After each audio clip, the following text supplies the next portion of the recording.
បាទសួស្តីអូខេអញ្ចឹងថ្ងៃនេះយើងនឹងបន្តមេរៀនយើងគេវិទ្យាស្ថានគ្រូកុសលការអប់រំគ្រូបង្រៀនអនុវិទ្យាល័យតាមប្រព័ន្ធបរិញ្ញាបត្រមួយមុខវិជ្ជាគ្រូកុសលនិងការបង្រៀនអូខេបាទអញ្ចឹងថ្ងៃនេះគឺមេរៀនសប្តាហ៍ទី8ការចូលរួមពីឪពុកម្ដាយអាណាព្យាបាលនិងសហគមន៍បាទអញ្ចឹងមុននឹងធ្វើការអាននៅមេរៀននេះអូខេខ្ញុំសូមបង្ហាញនៅចំណាប់អារម្មណ៍ផ្ទាល់ខ្លួនបន្តិចបាទ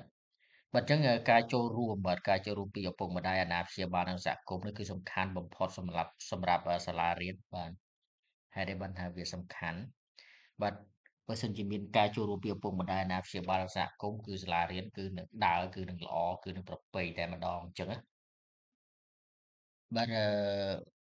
ខ្ញុំសូមឧទាហរណ៍ងាយៗឧទាហរណ៍ថាសាលារៀនជួបនៅកង្វះខាតអ្វីមួយបាទឧទាហរណ៍ថាខ្វះនៅថ្នាក់រៀន អញ្ចឹងបើមានសហគមន៍ជួយ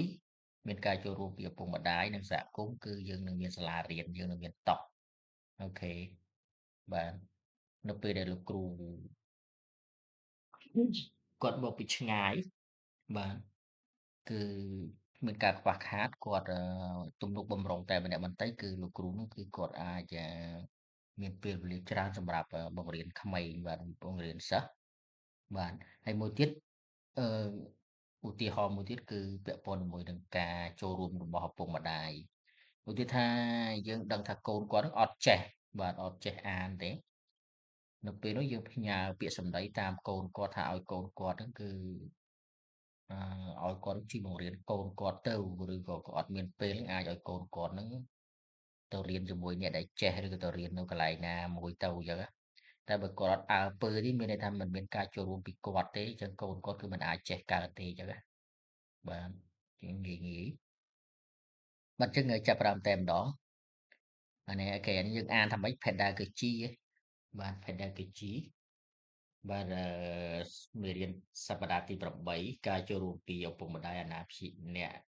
យាបាលនិងសហគមន៍បាទខាងនេះគេដាក់ឆាលបាទឆាល family មាន community school បាទអានេះគេ S តាញបាទ S តាញO អីគេបាទ overlapping shape of influence អូខេបាទអញ្ចឹងយើងចូលវត្ថុបំណងបន្ទាប់ពីបញ្ចប់មេរៀនគរុនិស្សិតបាទពន្យល់ពីសារៈសំខាន់នៃការចូលរួមរបស់ឪពុកម្ដាយអ្នកអាណាព្យាបាលនៅសហគមន៍ឬការរៀនសូត្ររបស់សិស្សបាទអញ្ចឹងនេះសារៈសំខាន់បាទយើងមើលពាក្យថាសារៈសំខាន់នេះបាទអញ្ចឹងមានន័យថាពន្យល់ពីសារៈសំខាន់នៃការចូលរួមរបស់ឪពុកម្ដាយអាណាព្យាបាលនិងសហគមន៍ឬការរៀនសូត្ររបស់សិស្សបាទគឺសំខាន់ណាស់បាទសំខាន់ណាស់បាទការចូលរួមរបស់ឪពុកម្ដាយអាណាព្យាបាលនិងសហគមន៍នឹងអញ្ចឹងណា បាទពិភាក្សាអំពីឧបសគ្គនៃការចូលរួមរបស់ឪពុកម្ដាយនិងសហគមន៍បាទអញ្ចឹងការចូលរួមរបស់សហគមន៍បាទការចូលរួមរបស់ឪពុកម្ដាយបាទគឺប្រកាសជាមានឧបសគ្គបាទអញ្ចឹងយើងនឹងពិភាក្សាពីឧបសគ្គហ្នឹង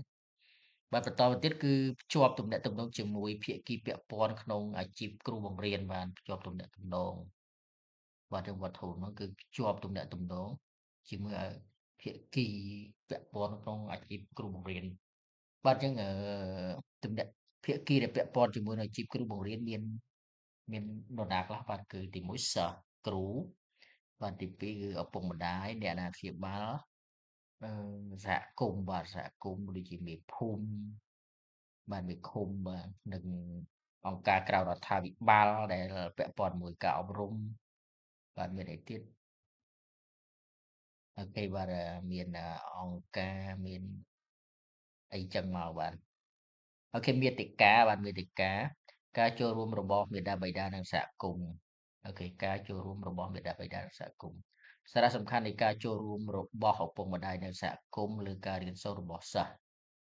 អូខេអញ្ចឹងមាតិកាយើងមាន4បាទទី1គឺការចូលរួមរបស់មាតាបិតានិងសហគមន៍ទី2គឺសារៈសំខាន់នៃការចូលរួមរបស់ឪពុកម្ដាយនិងសហគមន៍លើការរៀនសូត្ររបស់សិស្សបាទយើងរបស់យើងមានបន្តអូខេឧបសគ្គនៃការចូលរួមរបស់ឪពុកម្ដាយនិងសហគមន៍បាទការលើកកម្ពស់ការរៀនសូត្រនិងសុខុមាលភាពរបស់សិស្សានុសិស្សបាទបន្តទៀតគឺការចូលរួមរបស់មាតាបិតានិងសហគមន៍ អូខេការចូលរួមបាទការចូលរួមរបស់មាតាបិតានិងសហគមន៍តើការចូលរួមរបស់ឪពុកម្ដាយនិងសហគមន៍បាទការចូលរួមរបស់ឪពុកម្ដាយនិងសហគមន៍ជាអ្វីបាទការចូលរួមរបស់ឪពុកម្ដាយនិងសហគមន៍គឺជាការចូលរួមសហការពីមាតាបិតាសិស្សអាណាព្យាបាលសាលារៀននិងសហគមន៍ធ្វើការជាមួយគ្នាបាទបង្កើតនៅបណ្ដាញការចែករំលែកនិងការទទួលខុសត្រូវទៅលើការរីកចម្រើនរបស់សិស្ស បាទអញ្ចឹងអ្វីដែលយើងចង់បាននោះគឺការរីកចម្រើនរបស់សិស្សទេអញ្ចឹងណាបាទអញ្ចឹងមូលហេតុដែលយើងជួបគ្នាយើងនិយាយគ្នាយើងភាសាគ្នារវាងសាលារៀនសហគមន៍អ្នកអាណាព្យាបាលមាតាបិតាសិស្សគ្រូនោះណាអ្វីដែលជាវត្ថុបំណងរបស់យើងតែមួយទេគឺការរីកចម្រើនរបស់សិស្សអញ្ចឹងណាបាទអញ្ចឹងសូមអានម្ដងទៀតការចូលរួមរបស់ឪពុកម្ដាយនិងសហគមន៍គឺជាការចូលរួមសហការពីមាតាបិតាសិស្សអាណាព្យាបាលសាលារៀននិងបាទសហគមន៍ធ្វើការជាមួយគ្នាបាទយើងធ្វើការជាមួយគ្នាអូខេសាលាខ្វះខាតឪពុកម្ដាយជួយអូខេសហគមន៍ជួយបាទដូចជាសាលាខ្ញុំគឺខាងសហគមន៍ខាងឃុំហ្នឹងគឺគាត់បានផ្ដល់នៅផ្លូវមួយខ្សែបាទពីផ្លូវធំទៅកាន់សាលារៀនបានអញ្ចឹងការដែលមានផ្លូវល្អអញ្ចឹងគឺខ្ញុំក៏ស្រួលជិះឡានចូលសាលាដែរអញ្ចឹងតែបើផ្លូវពិបាកមានអារម្មណ៍មួយថាក៏ចូលហ្នឹងដូចចង់ស្ដាយឡានមិនទេអញ្ចឹងព្រោះវាអាចវាពិបាកបាទវាពិបាកបាទនឹងការទទួលខុសត្រូវលើការរីកចម្រើនរបស់សិស្សបាទតោះទី2គឺសារៈសំខាន់នៃការចូលរួមរបស់បាទមានបន្តឪពុកម្ដាយនិងសហគមន៍បាទលើការរៀនសូត្ររបស់សិស្សឆ្លើយតបទៅនឹង gender បាទ gender បាទទី1គឺឆ្លើយតបទៅនឹង gender ទី2បាទសិស្សមានអាកប្បកិរិយាភាពវិជ្ជមានបាទអញ្ចឹងគេខិតខំរៀនគេប្រឹងប្រែងរៀនពីព្រោះម៉ែឪគេគឺ encourage បាទបានលើកទឹកចិត្តបានអឺគេថាម៉ែឪគេគឺយកចិត្តទុកដាក់លើការសិក្សារបស់គេអញ្ចឹងគេត្រូវប្រឹងគេត្រូវប្រែងហ្នឹងគេបាទផ្លូវសុខភាពផ្លូវចិត្តល្អប្រសើរនិងមានភាពជឿជាក់ក្នុងការសិក្សាអូខេហ្នឹងហើយអញ្ចឹងក្មេងគិតថាឃើញម៉ែឪចូលរួមអញ្ចឹងគឺគាត់មានភាពជឿជាក់លើការសិក្សាអញ្ចឹងណាគាត់គិតថាការសិក្សាវាសំខាន់បានម៉ែឪគាត់យកចិត្តទុកដាក់អញ្ចឹងណាអូខេអញ្ចឹងគឺសុខភាពផ្លូវចិត្តរបស់គាត់គឺល្អប្រសើរហើយបាទកត្តាទាំងនេះអាចកាត់បន្ថយយ៉ាងធ្ងន់ធ្ងរនូវផលអវិជ្ជមាននៃការអប់រំដែលឆ្លើយតបដោយ gender ទៅលើអាកប្បកិរិយានិងជំនឿរបស់កុមារបាទអញ្ចឹងអាកប្បកិរិយារបស់កុមារគឺគាត់យកចិត្តទុកដាក់អញ្ចឹងណាគឺគាត់តែងតែគិតការសិក្សាជាធំអូខេគឺគាត់ឆ្លាញ់ការសិក្សាជាធំអាកប្បកិរិយាជំនឿរបស់គាត់គាត់គិតថាមានតែការសិក្សាទេដែលជាបាទដែលជាស្ពានបាទចម្លងគាត់ពីភាពមិនចេះបាទពីភាពល្ងងខ្លៅទៅជាភាពចេះដឹងបាទចឹងសូមអានម្ដងទៀតសារៈសំខាន់នៃការចូលរួមរបស់ឪពុកម្ដាយនិងសហគមន៍លើការរៀនសូត្ររបស់សិស្សបាទគឺឆ្លើយតបទៅនឹង gender មានអាកប្បកិរិយាវិជ្ជមានបាទមិនមិនមែនមានអាកប្បកិរិយាមិនអវិជ្ជមានបាទអាកប្បកិរិយាអវិជ្ជមានគឺគាត់និយាយថាប្រឹងរៀនធ្វើអីបាទបើកៅអីគេអង្គុយអស់ហើយហ្នឹងបាទហ្នឹងគឺអាកប្បកិរិយាអវិជ្ជមានអានេះដល់ពេលអាកប្បកិរិយាវិជ្ជមានគាត់និយាយថាម៉េចបាទ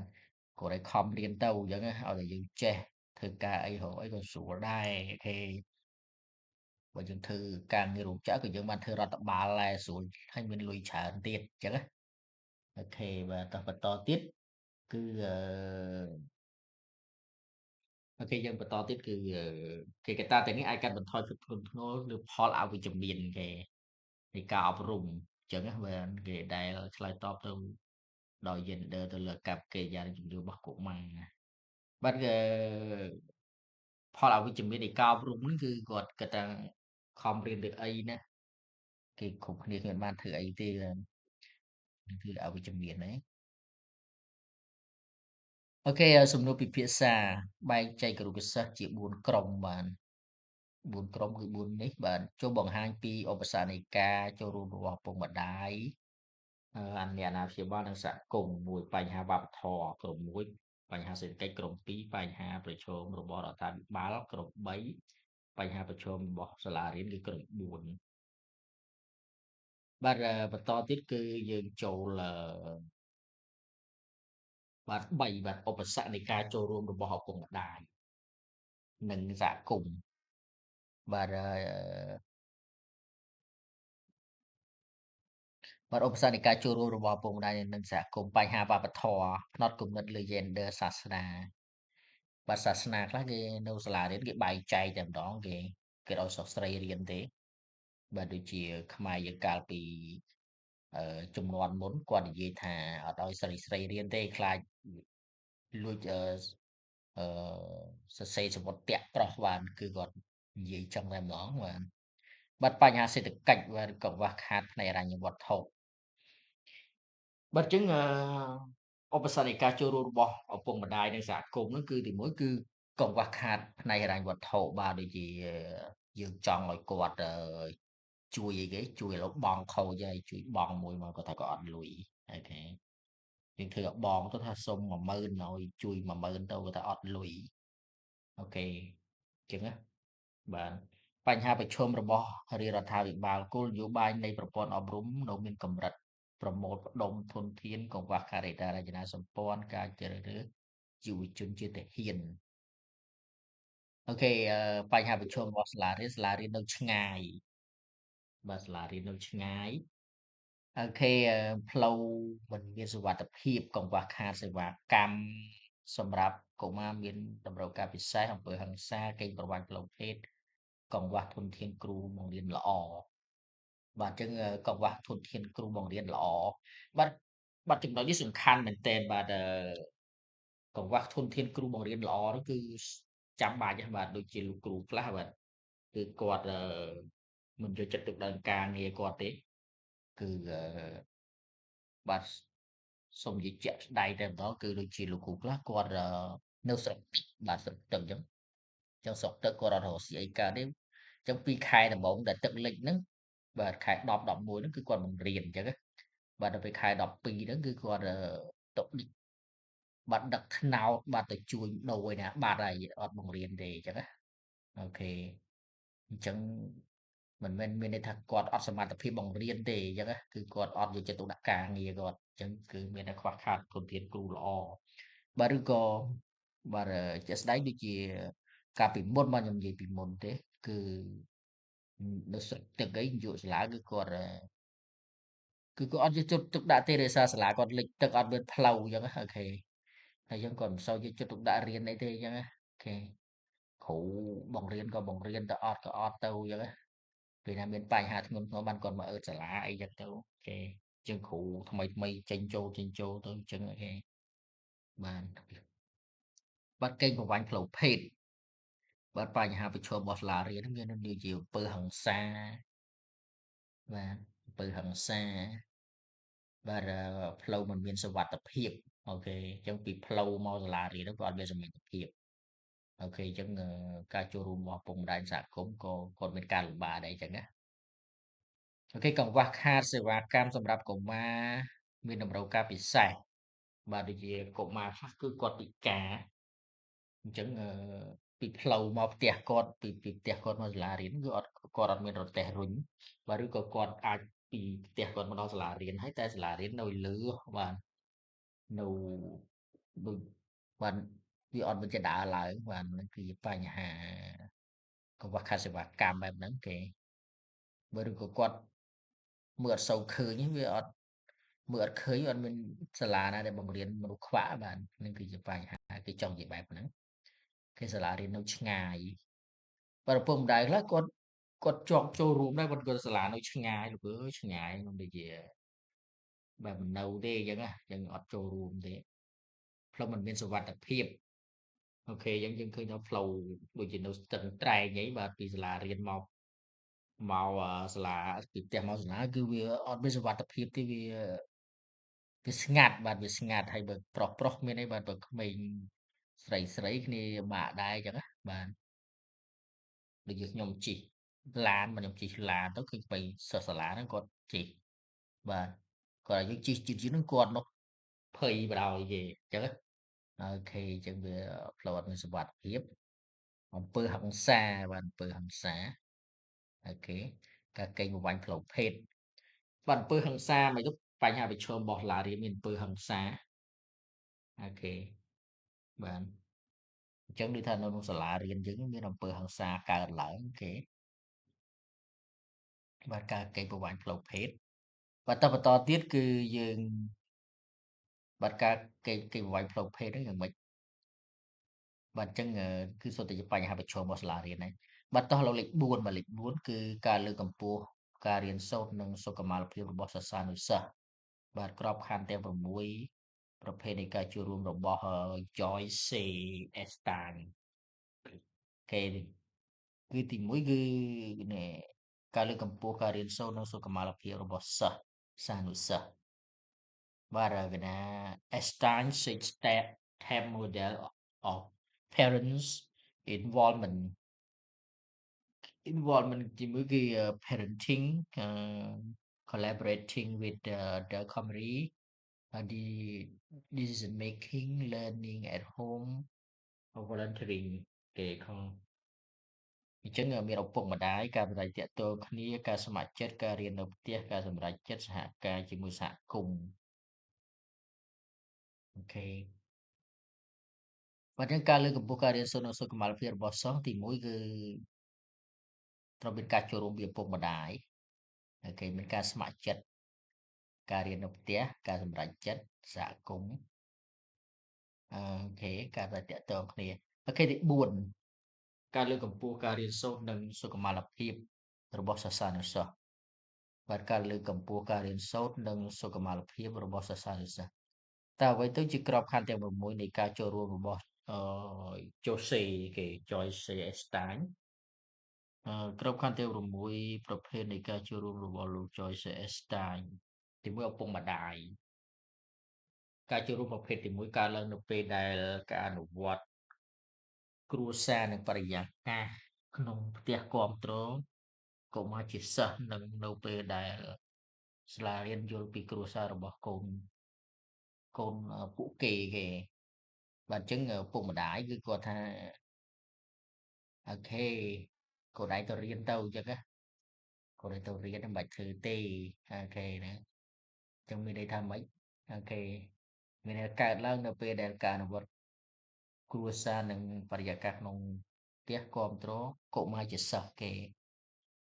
អូខេការអប់រំមាតាបិតានិងវគ្គសិក្សាផ្សេងៗឬការបណ្តុះបណ្តាលរបស់មាតាបិតាបាទអញ្ចឹងអឺមាតាបិតាហ្នឹងគឺគាត់ទទួលបាននូវការបណ្តុះបណ្តាលអូខេសម្រាប់មាតាបិតាអូខេបន្តទៀតគឺកម្មវិធីជំនួយគ្រួសារដើម្បីជួយគ្រួសារដែលមានសុខដែលមានសុខភាពអាហារូបត្ថម្ភនិងសេវាកម្មផ្សេងៗទៀតបាទការជំនួបជាមួយមាតាបិតាឬអាណាព្យាបាលសិស្សដល់ផ្ទះនៅមុនពេលនៃការចាប់ផ្ដើមឆ្លងភូមិសិក្សាទៅកម្រិតដំទៅកម្រិតមត្តេយ្យសិក្សាបឋមសិក្សាអនុវិទ្យាល័យនិងវិទ្យាល័យគេមានការជួបប្រជុំជាមួយសហគមន៍ដើម្បីឲ្យមានការស្វែងយល់អំពីស្ថានភាពរបស់សាលារៀនហើយសាលារៀនក៏ត្រូវស្វែងយល់អំពីស្ថានភាពនិងតម្រូវការរបស់គ្រួសារសិស្សផងដែរ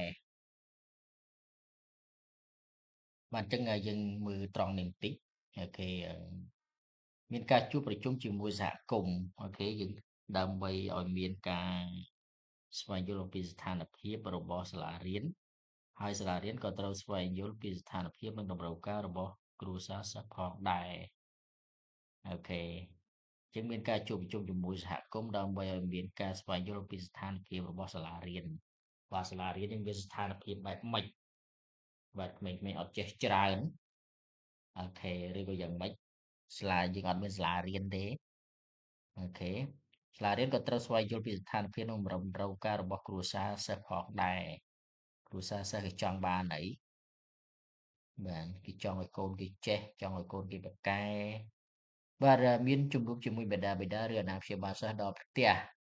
នៅមុនពេលនៃការចាប់ផ្ដើមឆ្លងភូមិសិក្សាទៅកម្រិតមត្តេយ្យសិក្សាកម្មសាស្ត្រវិទ្យាល័យនិងវិទ្យាល័យគេការអប់រំមាតាបិតានិងវគ្គសិក្សាផ្សេងៗឬការបណ្តុះបណ្តាលរបស់មាតាបិតាកម្មវិធីជំនួយគ្រួសារដើម្បីជួយគ្រួសារដែលមានសុខភាពអាហារូបត្ថម្ភនិងសេវាកម្មផ្សេងទៀតការប្រាស្រ័យទាក់ទងគ្នា ការចូលរួមប្រភេទទី2អូខេការឡើងនៅពេលដែលអ្នកអប់រំសិស្សានុសិស្សនិងក្រុមគ្រួសាររចនាទម្រង់ប្រកបដោយប្រសិទ្ធភាពនៃការទំនាក់ទំនងពីសាលារៀនជាមួយគ្រួសារសិស្សនិងពីគ្រួសារសិស្សទៅសាលាគេការប្រត្រែកតាក់ទងគ្នាការចូលរួមប្រភេទទី2កើតឡើងនៅពេលដែលអ្នកអប់រំអូខេកើតឡើងនៅពេលដែលអ្នកអប់រំ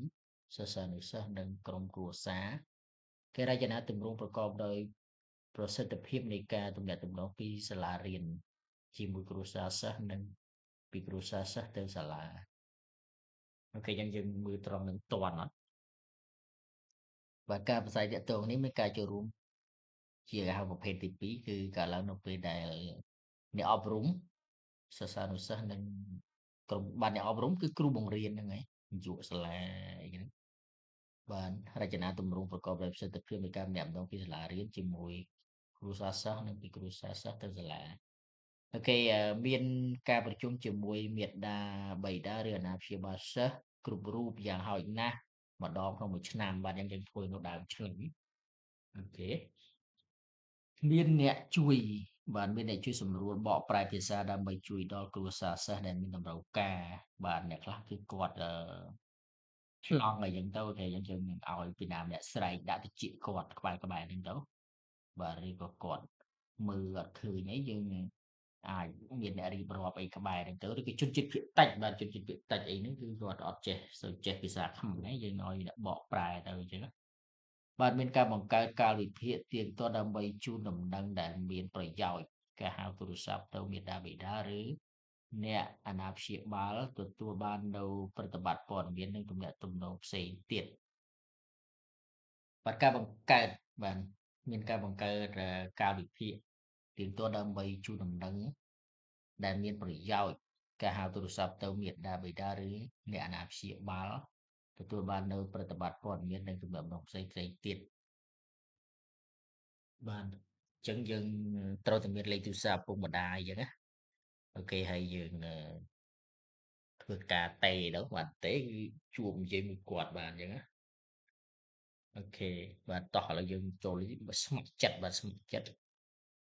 ព្រឹត្តិការណ៍ស្ម័គ្រចិត្តការចូលរួមប្រភេទទី3គឺកើតឡើងនៅពេលដែលអ្នកអប់រំសិស្សានុសិស្សនិងក្រុមគ្រួសារជ្រើសរើសនិងរៀបចំជំនួយនិងមានការគាំទ្រពីឪពុកម្ដាយ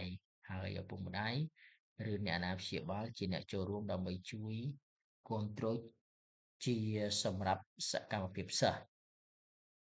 បាទហើយយើងមានជ្រើសរើសនិងរៀបចំជំនួយបាទនិងមានការគាំទ្រពីឪពុកម្ដាយ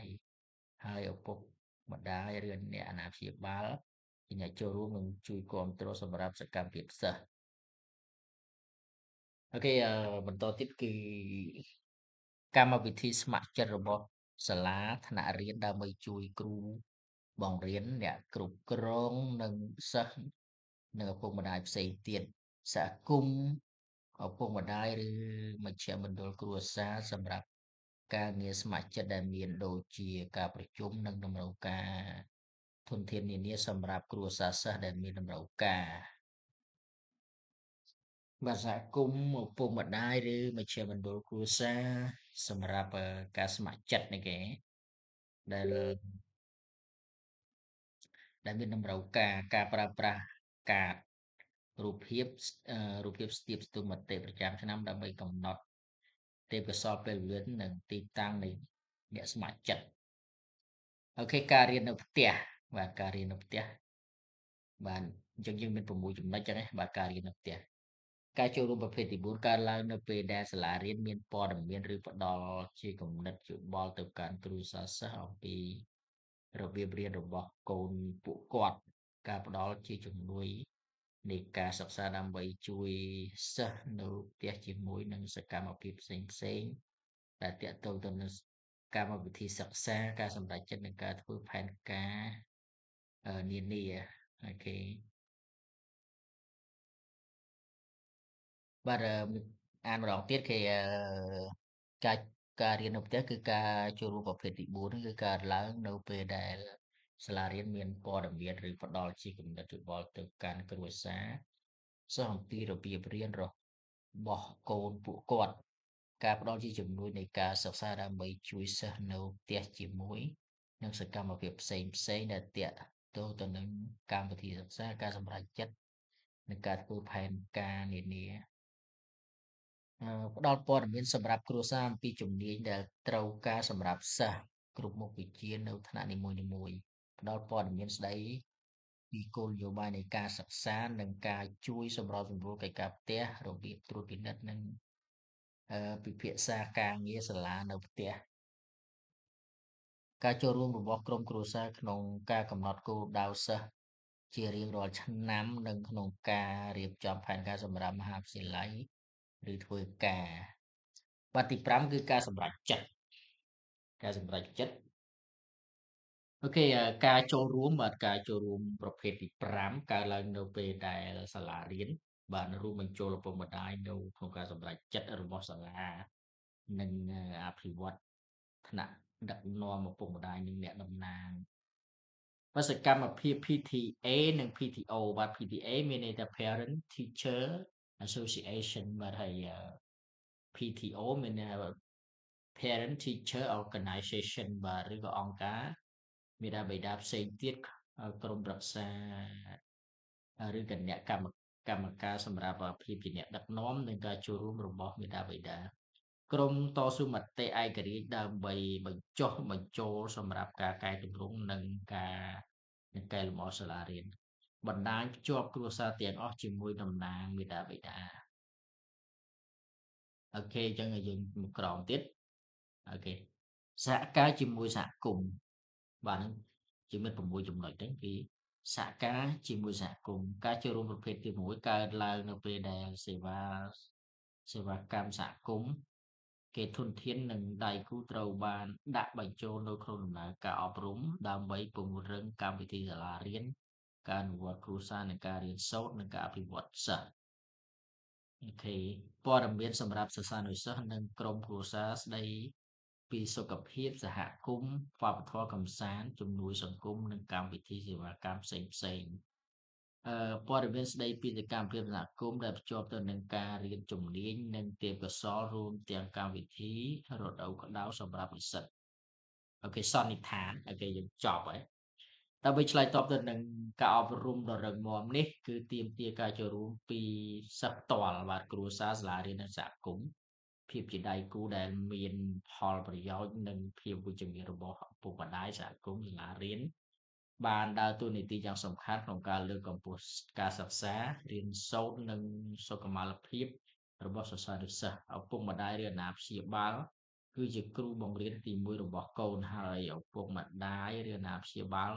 ក៏បន្តជាឥទ្ធិពលលើការរៀនសូត្រនិងការអភិវឌ្ឍរបស់កូនៗផងដែរបាទពីការស្រាវជ្រាវបាទកិច្ចការស្រាវជ្រាវគឺតើសាលារៀននិងសហគមន៍មានទំនាក់ទំនងគ្នាយ៉ាងណាខ្លះបាទតើការភ្ជាប់ឪពុកម្ដាយនិងសហគមន៍ទៅសាលារៀនមានន័យយ៉ាងដូចម្តេចចំពោះអ្នកអូខេតើការចូលរួមរបស់ឪពុកម្ដាយនិងសហគមន៍មានសារៈសំខាន់អ្វីខ្លះទៅលើការរៀនសូត្ររបស់សិស្សតើប្រភេទនៃការពាក់ព័ន្ធណាខ្លះដែលបានឃើញកើតឡើងញឹកញាប់នៅកម្ពុជាតើប្រភេទនៃការពាក់ព័ន្ធណានៅ